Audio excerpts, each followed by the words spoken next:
ഞാൻ ഇഡലിക്ക് മാവരയ്ക്കുന്നത് എങ്ങനെയാണെന്ന് കാണിക്കാവേ. അപ്പോൾ ഈ കപ്പിന് 1 കപ്പിനാണ് ഞാൻ അരി ഇടുന്നത്, പച്ചരി. അപ്പോൾ ഞങ്ങൾക്കിത് മതിയാവും കേട്ടോ. കുറച്ച് മാവ് അധികവും വരും. ഞാൻ ചിലപ്പോൾ വൈകിട്ടത്തേക്കൊക്കെ എടുക്കും.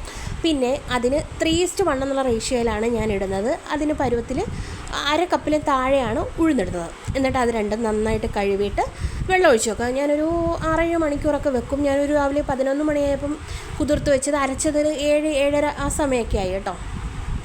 അങ്ങനെ അത് രണ്ടും നന്നായിട്ട് കഴുകി വെള്ളത്തിൽ കുതിർത്ത് വെക്കുക. ഇപ്പോൾ ഈ ഉഴുന്ന് കുതിർത്ത് വെക്കുന്ന വെള്ളം ഉണ്ടല്ലോ, നന്നായിട്ട് കഴുകി വേണം വെക്കാൻ.